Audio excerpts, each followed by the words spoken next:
The reason why McGill is so good at what he does, he has these provocative tests that the MRI doesn't always reveal, right? The test reveals certain evidence that the MRIs don't, because you can have someone with a terrible MRI that is completely symptom and pain-free, and then someone with a great MRI that has tons of symptoms and pain. So that's why surgery just isn't a fix. You might go in and make the MRI look a little bit better possibly, but not take away the pain. Especially if you have multiple pain generators, surgery is not a good start for sure. Hello and welcome to the Limit Slayer podcast, brought to you by LimitSlayer.com.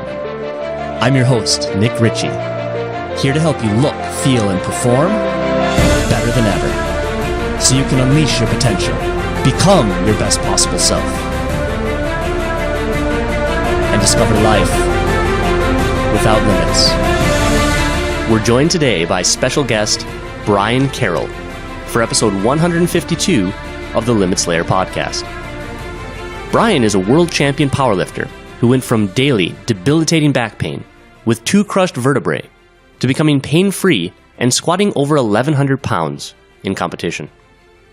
In the last episode, we looked at what non-athletes can learn from athletes, how Brian avoided surgery, got pain-free, and stronger than ever. We did a quick overview of his latest book, The Gift of Injury, co-authored with spine specialist Dr. Stuart McGill. Special thanks to Must Be Building, who left us a 5-star review on iTunes, saying, "Amazing interview with Brian Carroll. Inspirational case study of what the human spirit is capable of, and provides the motivation and stimulation to help anyone begin their own journey. Looking forward to the next interview." Thanks again so much for sharing what you enjoyed and helping others discover our podcast. I couldn't agree more with your feedback and know you're going to love part 2. In this episode, the second part of the series, we're going to pick up where we left off and cover how in just 10 minutes, a 90-year-old woman learned a new movement pattern that got her pain-free and allowed her to stay near her loved ones, so she didn't have to be put into a nursing home. We'll discover what an MRI doesn't reveal and why maybe surgery shouldn't be your first stop for chronic back pain. We'll look at how to correctly wield the double-edged swords of mindset, ego, and luck. We'll talk about the one thing you can't do alone, and finish with some excellent advice on how to get your back pain-free and keep it that way for the rest of your life. Let's get this party started. Hey, Brian, how you doing? Hey, thanks for having me back, man. How's everything going? Going great. I wanted to talk about the athletes a little bit. Could you talk about what athletes are going to get out of this book? Athletes, in the best case scenario, will adhere to a lot of my hard-won wisdom in this book and Stu's science and knowledge, and they'll avoid my path and not end up hurting their back too bad. The injured strength athlete or athlete would gain a lot of knowledge, especially considering what I didn't know at the time about back injury and how to properly progress, how to diagnose and assess, and then slowly build a 3-stage program back to getting your strength back and doing it right with a proper progression, using the algorithms that we have in the book that teach you how to kind of be your own coach and self-assess, self-diagnose, and move forward with getting your life back, basically. Have you heard Stu's story about the 90-year-old woman?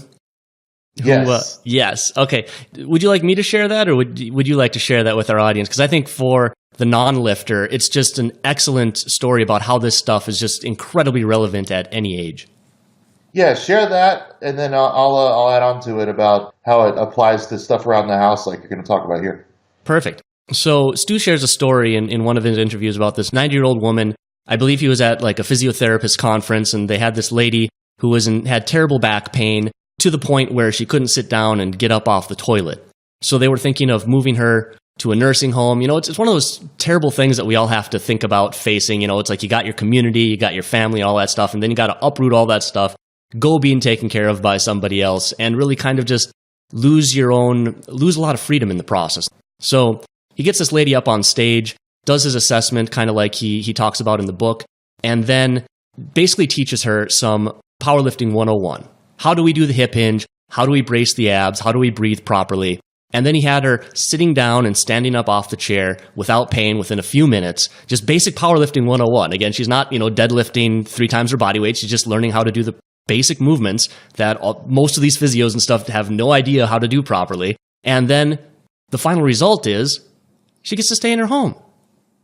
Yep, it was a great story. So that goes to show you that this book isn't just for someone who wants to compete in strength athletics. It's not only the foundation of building resilience, but progressing back to getting back where you need to go. And, whether it's back on the platform or back to moving around the house without having to go into assisted living. The lifter's wedge and the shortstop position of a proper hip hinge and pulling the hips through at the top to stand is a basic human movement pattern that we need to learn and do correctly.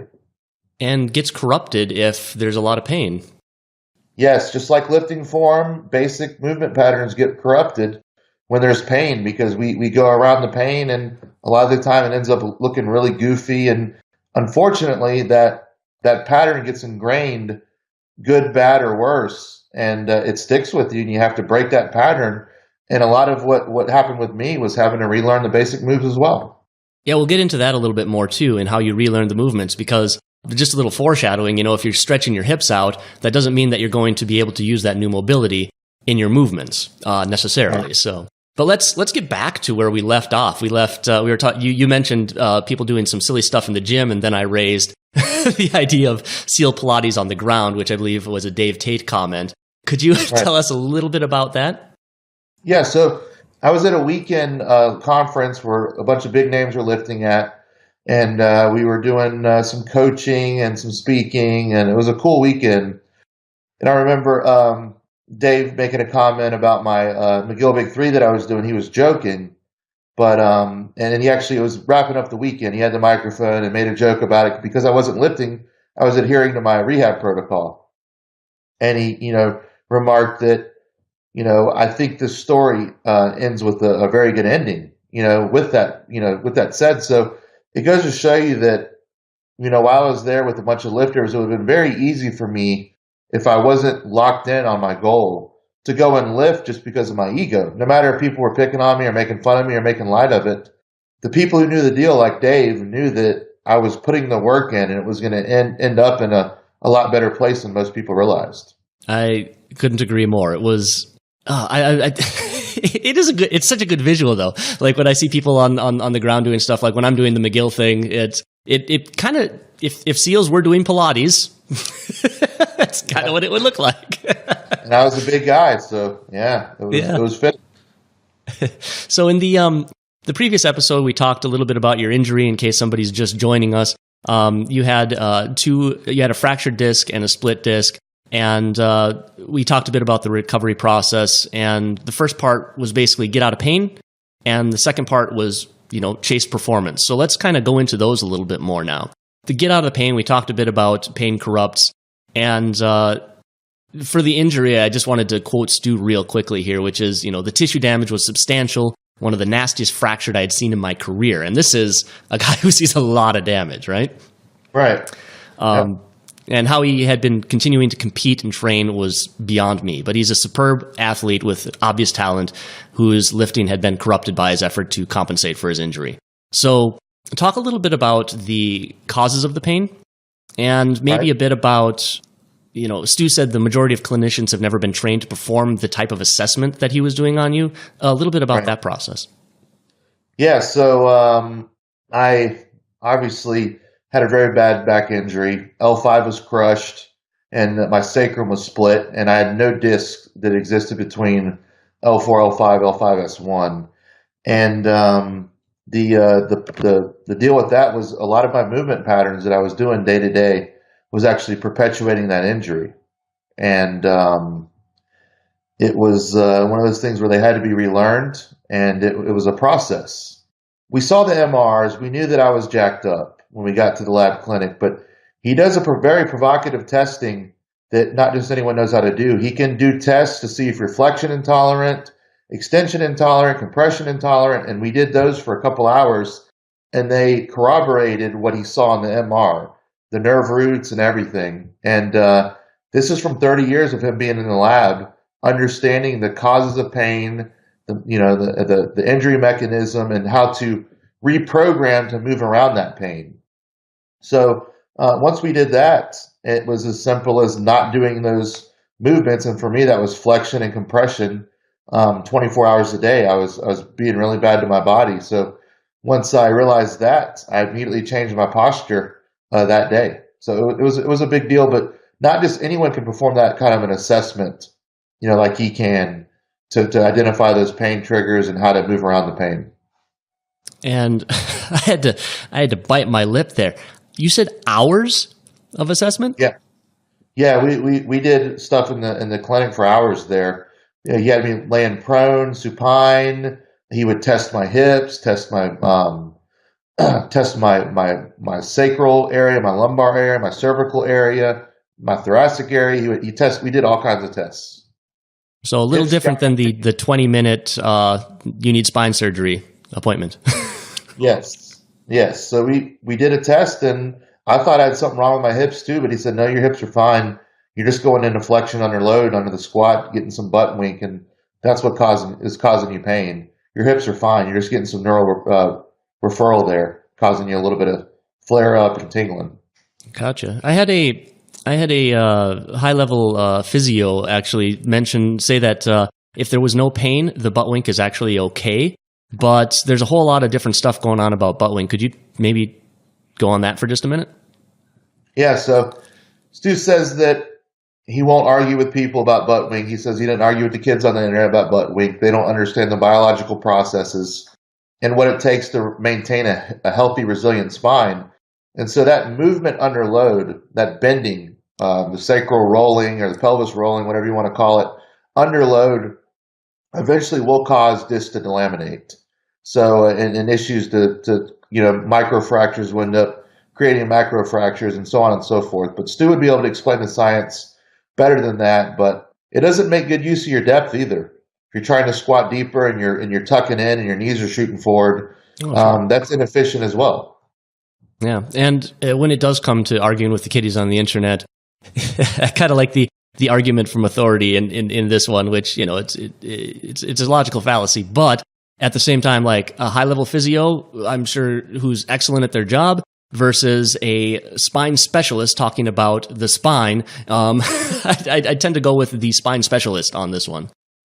Right, because I guess some people are of the thought they don't want to worry about the details so much, parallelization by overanalyzation or whatever people say, but the details do matter. That's the bottom line. Definitely. One of the comments that I pulled from one of his interviews was that, the injury itself might not really heal, but it can change or adapt. Was that true in your case, or did it pretty much heal up? Okay, yeah. So I guess you're talking about the MR. The MR might not change a whole bunch and show a bunch of healing or whatever, but it still becomes pain-free somehow. Mm-hmm. Yeah. Yeah. So I experienced a whole bunch of tissue healing. The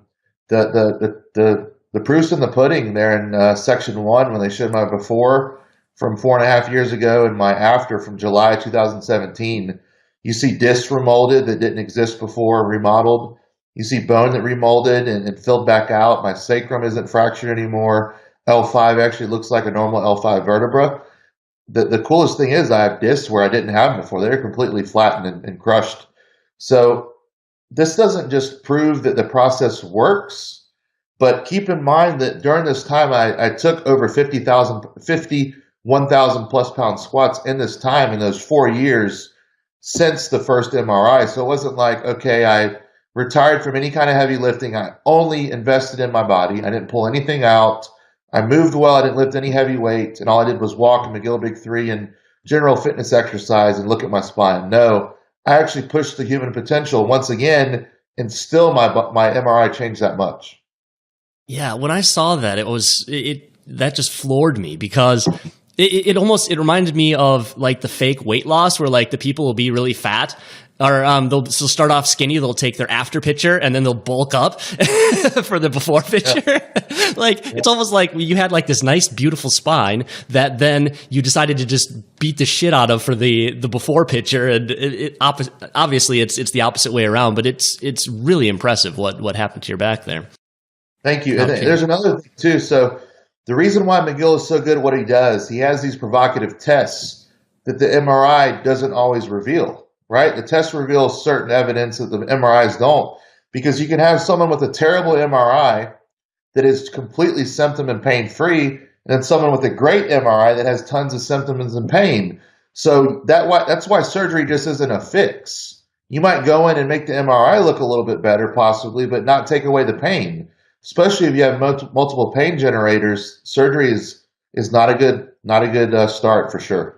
Yeah, and I don't see it in my notes right here, but I know Stu talks about it like being like a mechanic. He's like, yeah, just send me a picture of under the hood of your car, and then I'll fix it for you. It's like, no, you got to get in there. You got to see what's going on. You got to see it from different angles. You got to play with it a little bit.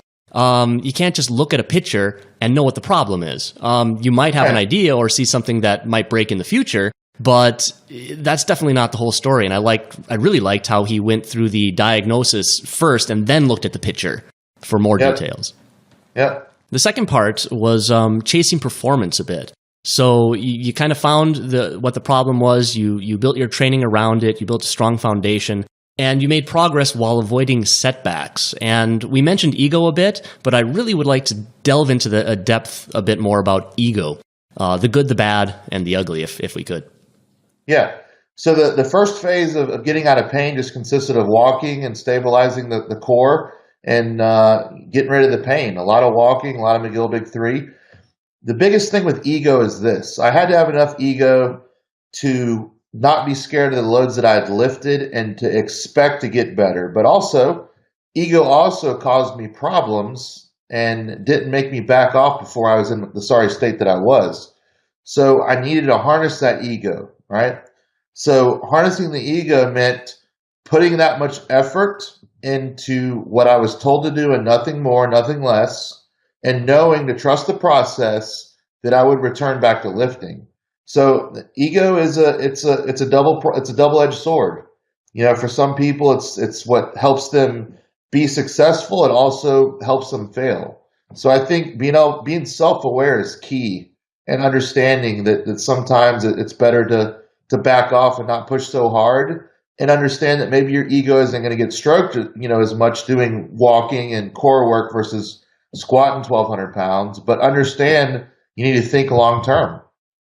Definitely. It can be a great thing for pushing yourself, but it can also be really hard for holding yourself back. So there's actually a good amount of research in psychology on this for growth and fixed mindsets. People who embrace challenges and criticism and effort, we call that a growth mindset. And it helps them have higher achievement because, like when you were learning from McGill and, he's showing you all this new stuff, you went in there with the beginner mindset. You said you had to put your ego aside in order to really get the most out of that process. And that's exactly what, this growth versus fixed mindset stuff would predict. But then if you have a fixed mindset, that's when you desire to look good, you avoid negative feedback and so forth. And the consequence, of course, is lower achievement, possible re-injury. There's a lot of ties in with psychology and what you're doing here. And you seem to have a lot of the right stuff together, which, it doesn't surprise me because you're a world champion, but you really got a lot going for you. Yeah, thank you. So the last example you gave me, or the example that you gave about the person that listens, it's kind of like the iron sharpening iron thing. And that's what I would like to think the synergy between McGill and I did for me. And I wasn't too close-minded to learn more. And, you got to pick your battles and understand that at the same time, there's going to be some things that maybe I thought I knew better than him, but I wasn't even going to go there. I was going to go in there as a complete beginner and ended up laying down a really good foundation for me to kind of start over and kind of reassess what I thought I knew. Yeah. And that's hard too. Just saying, maybe I don't know, maybe I do. Because if we walked around and we questioned every decision we made, that paralysis by analysis, that's what happens. So you kind of have to have some confidence, but then you got to know when to turn it on and off. Which brings me to the coaching process. So you went in, you started working with McGill. When is coaching a luxury and when is it a necessity? Just generally speaking? Just generally speaking. I think everyone should have a coach of some sort, whether it be a business coach, a mentor, a lifting coach, a nutrition coach, whatever it is, someone to give them an outside perspective that you're paying them for or trading in some way that they can help keep you accountable and not be yes men to you and actually kind of call you. And so you can be that athlete that can kind of accept that criticism and do better versus just having a bunch of people around you that are just there to kind of live it up with you and pat you on the back no matter what you do. So I think a coach is very important in just about every aspect of life. Yeah. And a lot of people say, I don't have money for coaching or something. I would just recommend rotating your coaches. Stick with one for a while if you need to on the most important thing. And then if you need to go get another coach, fine. But like a beginner lifter, obviously, like we work with people over the internet and stuff, but they need to get somebody local who knows what the hell they're doing so they can show them in person. Because you just kind of like looking under the hood there. You can't just look at a picture and go, yeah, do this, and then try to, do that real time over Skype. I just don't think that's very effective. But, after you've got the basic lifts down, you find another coach for whatever's next on the list. I mean, it's the Johari window again from the previous episode. There's those things that other people know that you don't know, and you find those out the most, quickly and easily by hiring a coach who knows their shit. Yeah, well, I guess it's one of those things that I would consider competing or like going after a specific goal, a luxury. What do luxuries cost us? They cost us money. So maybe if you're not in a point in your life where you can afford to hire something out, I'm not saying you don't want to read and learn and mess things up on your own and learn from it and all that stuff, but I guess it's one of those things you got to have your priorities right in your life because, training for athleticism and anything beyond just general fitness is a luxury. So it kind of goes in with being disciplined maybe in other areas of your life, maybe not getting that $4 cup of Starbucks every day and utilizing, that resource for a coach. Yep. Or, if you really are strapped for cash, that's where books come in, like your book, The Gift of Injury, which we haven't touched on this yet, but I absolutely love the title. So thank you. Tell us about the gift. Why is it a gift? How can it be a gift? Yeah, so I don't think I would be in this place that I am right now, being more of a complete lifter, coach, and writer for that matter, if I wouldn't have got hurt the way I did. Because, when paths are smooth sailing, it's easy to get comfortable and think you know it all. And if I would have continued that path that I was on, if I didn't get hurt and have to regress and learn so much, there was a lot I wouldn't have learned because I was forced to learn so much because I wasn't learning it, the easy way. So I think that it was a gift to me to learn about how the details matter so much, how your body's a limited resource, and how you need outsource help. To outsource help at times when things are big and you have really big goals in mind. I think it's very important to embrace adversity, and that's the name of the game. Yeah, just embracing. I wanted to pull a quote from McGonigal that really supports you there. She says, choosing to see the upside in our most painful experiences is part of how we can change our relationship. She's talking about stress here, but just in general, there's this idea of, again, the growth mindset versus the fixed mindset. And if you see it as an opportunity to better yourself, and there's something to be said, like you said, about going through it the hard way. Now, obviously, avoid the hard way. Like, that's why you write a book, and you're just like, don't make the mistakes I did, because you know firsthand what those are and the consequences of them. But when you learn shit the hard way, then it really has more of a profound kind of lasting impact because you just know it from firsthand experience.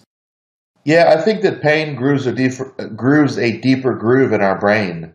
Not sure of the exact science behind it, but we tend to remember when something really hurts us or affects us pretty clearly, and we kind of keep that in the back of our mind. So a lot of this stuff all this stuff that I've learned over the last 5 years, I won't be forgetting anytime soon. I can tell you that much. And yeah, so far as the science on that, there's something called the Losada ratio. And there's basically, this is just with like positive and negative experiences, but we basically need about 5 positive experiences to cancel out 1 negative one. I mean, it just leaves a deeper groove on us. And that's just, for how we generally feel, tying in with emotions and so forth. Yeah, that makes sense. I was thinking really happy, really sad. The stuff in the middle kind of just blurs all together. But this book gives a lot of elements of very high and very low, doesn't it? Oh, Jesus. Like, you're the low points, the high points. And I really liked how forthcoming you were with everything as well. Like, a lot of people just wouldn't talk about, what they're going through because they've got an image online. They got to look good for Instagram, all that bullshit, right? But you're real honest. You're down to earth. And actually, I wanted to tie in on that with our last podcast. You said, I'm quoting you here, you said so many people trying to make a career out of complicating the simple stuff, and it's just not necessary. Right. So I was curious, what are, a few years later, what are people overcomplicating today? I think that, I'll give you an example. Let's say strength training. Someone with a very, very modest background in strength training, they want to jump into something like Shiko or a Bulgarian squat protocol, where they're squatting 3 or 4 times a week.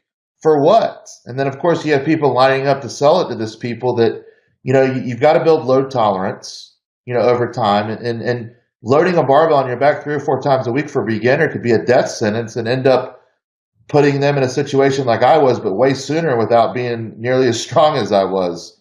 So I think that, start somewhere in the middle. We always make things so complicated where it has to be so extreme.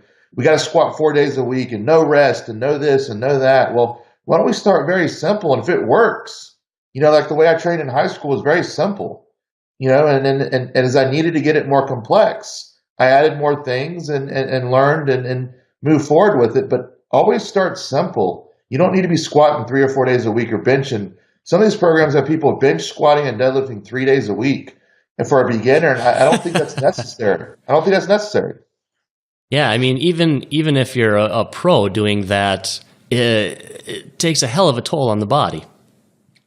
Yes. And if that's what it takes for you to max out your human potential, because, 1 didn't work after a while, then 2 worked for a while, then it didn't, and now 3 works now. Fine, everyone's wired a little bit differently, but that's a very, very small percentage of people that would need that much stimulation. So that's one of the things that's going on, just prescriptions. Well, the thing is, though, this has always been going on to my understanding. Like, people always go for, what was Arnold doing when, in the golden days of bodybuilding? I'm going to take his program and look just like Arnold. So what's the flaw in that thinking? The flaw is that you're talking about the 0.01% of the population, or even the athletic population, with that much of a gift. Arnold was so psychologically and physiologically gifted that most people will never understand how blessed he was with his genetics. And look at someone like Phil Heath. I don't care what you take or what you eat or what you train, you're just not going to look like Phil Heath unless you're Phil Heath. So the problem is people blindly emulate what they see posted. And you know what the problem with that is, other than the obvious with the genetics? People lie.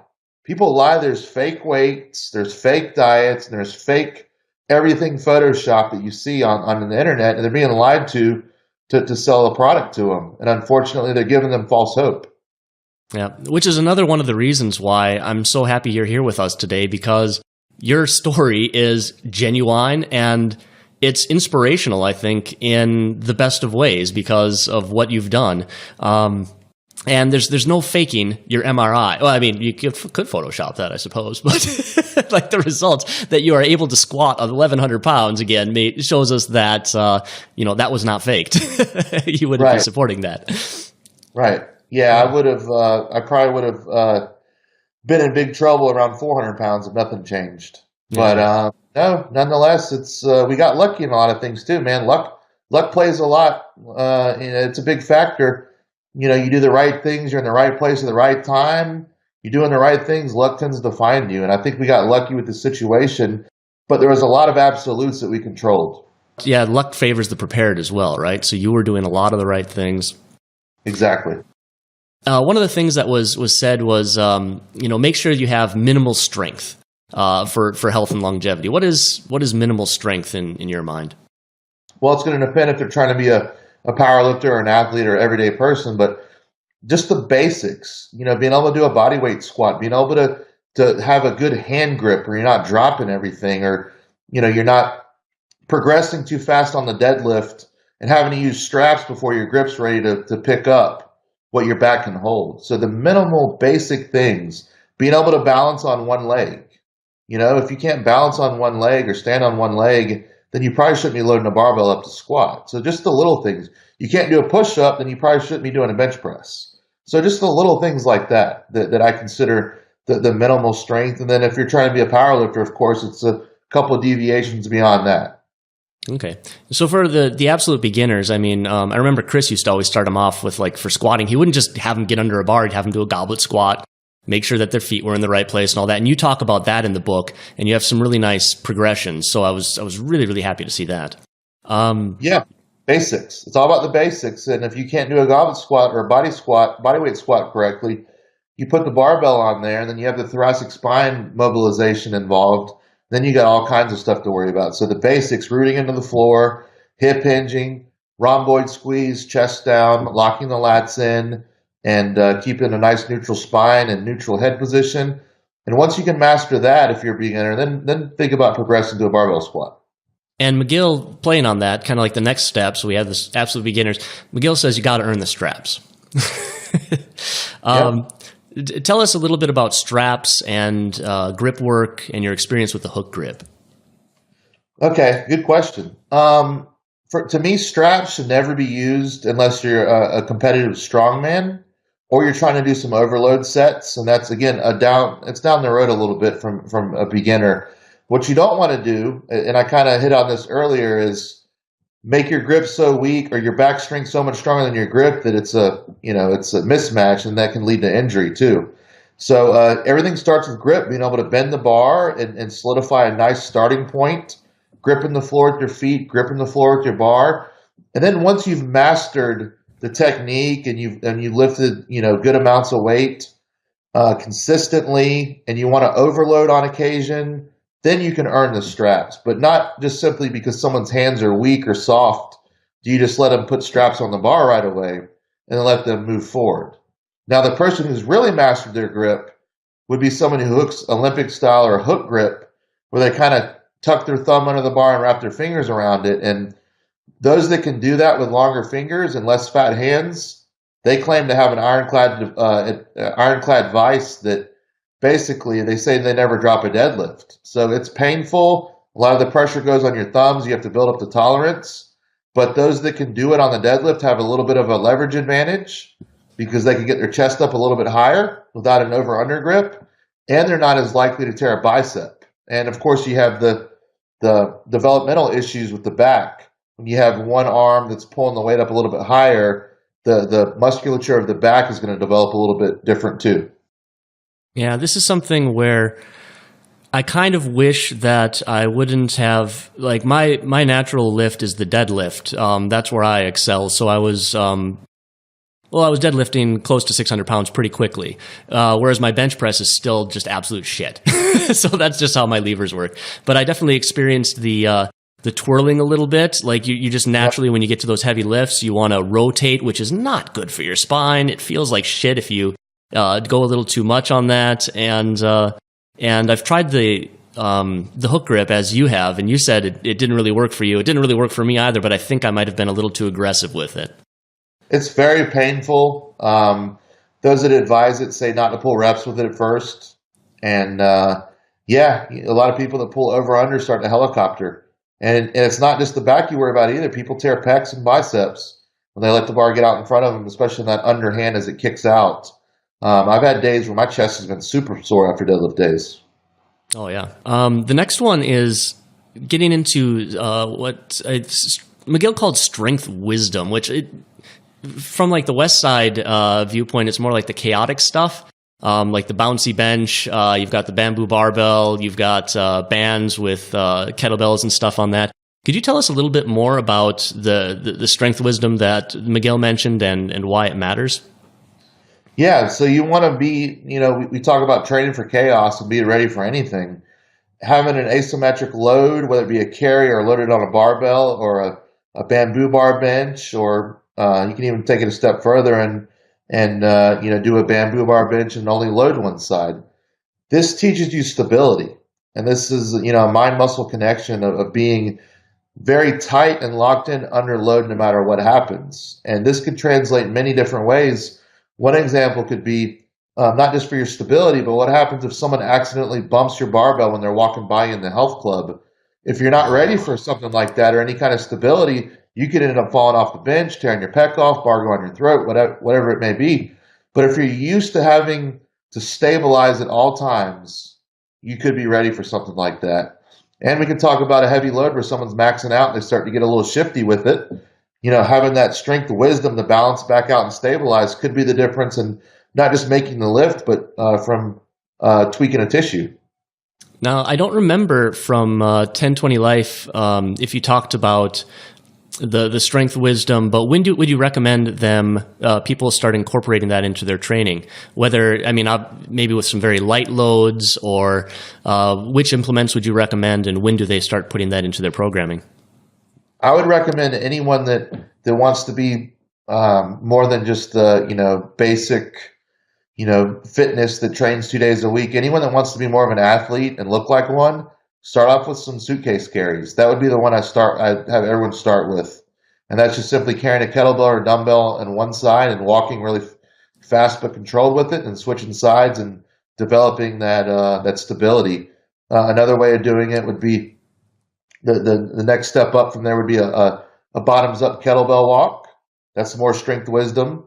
And then we could progress later on down the road with the barbell stuff, with the loads that I talked about. But I would start everyone off with carries, start them off light, and use them as conditioning tools into your workout. So this is why farm boys are so damn strong, because they start with that stuff early. Yes. Build a damn good foundation. Punching cows. Yep. What advice do you have for members, because we always have to keep going back to who's our population, because we have a really broad range here, right? From mom and pops who's going to be listening to this to elite lifters. So what advice do you have for people that are in popular fitness boxes, powerlifting gyms, CrossFit gyms, training at home, and non-athletes, just in terms of making sure that they have good backs and they're not in pain and they have good movement patterns? You got a basic gym membership, you're going in there, you're just training for health, to feel good. Are there any exercises on machines or things that people should be avoiding just to stay safe? How can they make sure that their backs are going to stay in good condition? Do's, proper warm-up, core stability before you train, break a sweat. I cover this in the 1020 Life warm-up in the second edition I released this year, and we also cover it in Gift of Injury. Do the basic movements. If you can stand while doing them, don't sit, whether it be overhead press or what have you. The basics: squat, pull, press, carry, row, and you're pretty much carrying through with a good foundation there, and that's a good way to start. Don'ts would be any kind of a sit-up or weighted sit-up or leg raise. I would avoid any kind of good mornings until you have really good control of stability under load, because that's one that could go wrong really quick. And just too much at first. Try not to mix Olympic lifts when you're new to training. That's a very high skilled lift that people should be doing after years and years of training and starting when they're very young. And that sport picks their athletes. The athlete doesn't pick that sport. Those people are very gifted for that. So that's a kind of 5 do's and don'ts as far as your health club, and that applies to CrossFit. Try not to do too much conditioning before you do your heavy work. Yeah. I mean, fatigue is the cause a lot of the time of tissue stresses. So try to do your heavy stuff fresh, and then do your cardio, your conditioning towards the end of your workout. Wow, lots of good stuff there. So I think you covered most of it in the book. You said, because you had your do's and don'ts, you talked about the sit-ups, you talked about doing too much, the Olympic lifts, that's only for the people that are selected. But what I don't remember being mentioned was the stand, don't sit. So actually that's a really good point for really just kind of integrating everything. Could you maybe just riff on that a little bit more? Why standing instead of sitting? Yeah, so let's say you're sitting in a military press. Depending on the positioning of the seat, you might be actually sitting into a little bit of flexion under load, pressing overhead, which a lot of the time, if you have a back condition or if you're susceptible to that, maybe your discs are about ready to bulge on you, and just a little bit of stress there could be the end, of your back health. But at the same time, don't sit when you can stand with anything, just to be on your feet more. We sit so much. We're made to be standing and walking around. So, do a carry instead of walking on the treadmill. You know what I mean? Or, do a standing overhead press. Do a barbell row instead of a seated chest supported row. It isn't something you always have to stick to, but if in doubt, if you have two choices, A and B, go with B standing. That's excellent advice. I was curious, it just prompted the idea of the standing desk. Do you have a standing desk? Is that something that you've incorporated as well? Or what do you think about those in general? No, I get up and walk about every 20 minutes or so through my house if I'm working at home, and I go for multiple walks each day. I don't have a standing desk. I've considered it, but one thing that I've been fortunate with is I've never been sitting intolerant. It's never bothered my back once I got everything under control, because before everything bothered my back. One thing I do suggest if you do sit a lot is a lumbar support pad, where you kind of put it under the small of your back and pump it up with a little BackFit Pro, right? Yep. And I travel with these, and I have one in my car, and I have one here at my desk. So I definitely suggest doing that. Standing desk for some people may be problematic. They may have bad feet, or I would definitely recommend having a nice padded surface if you're going to stand for long periods of time. But again, the key is not sitting too long and not standing too long. So find a balance there. Yeah, I think that I did the standing desk for about a year and a half. It ended up killing my feet in the long run. And I found, like you, if I just get up and move every 30 minutes, I'll set a timer, usually just get up and move every 30 minutes. And that keeps you good, And then the back support, as you said, if you're going to be sitting a lot during the day, definitely good stuff there. Now, I'm mindful of the time here. I think maybe we should go into what was not mentioned in the book, and then talk about how it empowers people, give our listeners some really strong takeaways. You've reached the end of episode 152 of the Limit Slayer podcast with Brian Carroll. Thanks again, Brian, for sharing your time and expertise with us. On the next episode, we'll pick up where we left off. We'll conclude the series with specific movements that can help save and rehab your back, mistakes to avoid so you don't hurt yourself, and convert what you've learned into immediate, actionable advice.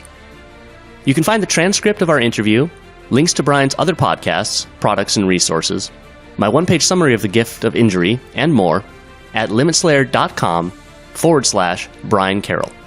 That's limitslayer.com/BRIANCARROLL. And to get the most out of this series, check out the additional resources in the show notes, and visit Brian's website, powerrackstrength.com, to get your copy of The Gift of Injury. If you enjoyed this episode and know someone else who would enjoy it, you can make their day by sharing it with them. And if you'd like to make our day, please leave us a 5-star review on iTunes, telling us what you enjoy the most about the Limit Slayer podcast. Thanks again for listening. Until next time, stay mighty.